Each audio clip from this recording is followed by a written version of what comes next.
Hello guys and gals, me Mudahar, and if it's one thing that's wild to me is America and their love for private military contractors, mercenaries, you name it. Now ladies and gentlemen, Wizards of the Coast is a company that pretty much, is behind the Magic the Gathering phenomenon, trading cards, if you will.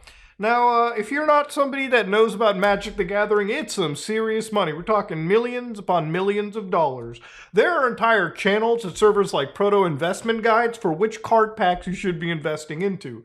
This is big nerd money, okay? There's a lot of cash on the line. Now, what happens if somebody breaks the street date and happens to get some cards earlier? Ladies and gentlemen, I shit you not, the Wizards of the Coast raids a YouTuber's house to take back Magic the Gathering cards!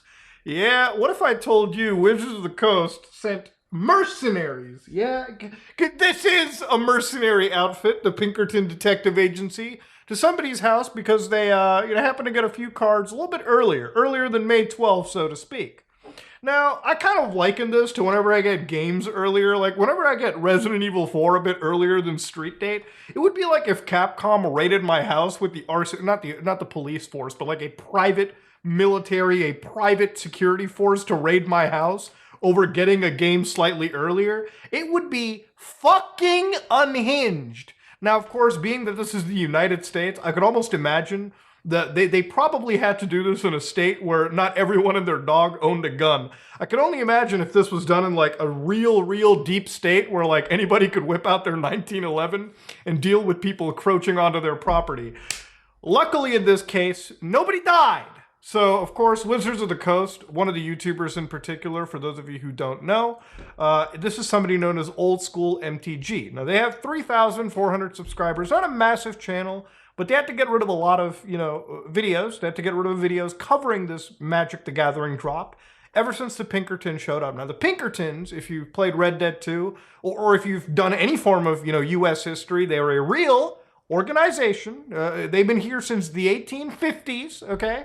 And they've been prominently known for being one of the biggest strike-breaking private militaries. In fact, there is an act called the Anti-Pinkerton Act. They were so bad that in 1893, they had to limit the federal government's ability to hire private investigators and mercenaries, okay? Insanity, in my opinion. That's how bad they actually were. In reality, though, the United States is still a pretty large customer for private security services and military contractors, but that's a whole different video right there. In fact, if you want a whole game about that, play Metal Gear Solid 4. Now, a bunch of these wild, scary detective types showed up to this person's house and effectively, for lack of a better term, straight up intimidated this individual. So Wizards of the Coast actually sent these people over. There was a few news agencies that pretty much confirmed it. So of course, what effectively appears to happen over here is Old School MTG literally went to their card dealer and bought this product, who they claim they had no idea that the street dates were broken. Now, of course, I kind of question that myself, knowing that, if you're going to go break street dates, you probably know vendors that are willing to do this. And breaking street dates, especially for things like trading cards and high-value items like this, is not super-duper common. You really have to know your dealers. You really have to know people that are willing to absolutely, basically risk real litigation on them by selling products, a week or two earlier. So, of course, ladies and gentlemen, Wizards of the Coast pretty much apologized because when these agents came by, obviously you can imagine that private security services are a little bit intimidating. I believe their wife cried, and genuinely there was a bit of emotional distress. So, Wizards of the Coast thankfully apologized for it, Jesus Christ.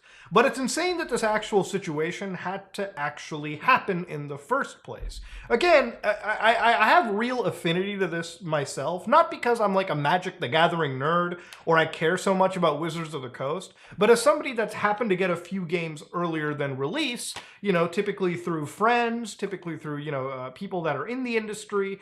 I could only imagine if like any big gaming company went over to my house, raided me with private mercenaries just so I would have to give up this product. And I don't even know legally if he would have to give up the product either. I don't know the actual law enforcement nature of the Pinkertons. Again, given that they are like mercenaries and private security services, they really don't have real authorities. If anything, the cops should have gotten involved if they were able to, you know, basically pinpoint this was stolen goods to begin with.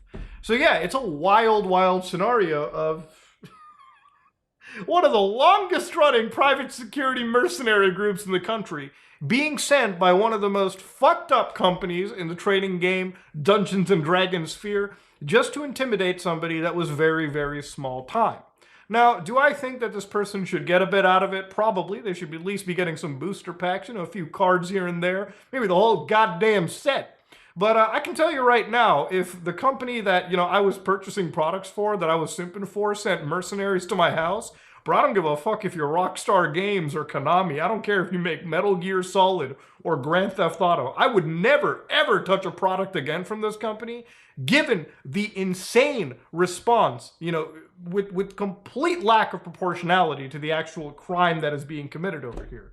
It's almost like this guy robbed the fucking Union Depository and they sent over goddamn mercs to his house to clear that up. This is trading cards. Trading cards whose worth, probably in my opinion, is a far less than it even costs to dispatch a mercenary outfit. That said though, ladies and gentlemen, some people today learned that the Pinkertons were a real detective agency and it wasn't just video game stuff. And for those people, I'm going to remind you, read a goddamn history textbook. Jesus Christ, you're the reason why the educational system is so goddamn broken in this country. Anyways, ladies and gentlemen, this is me, Mudahar, and I'm out.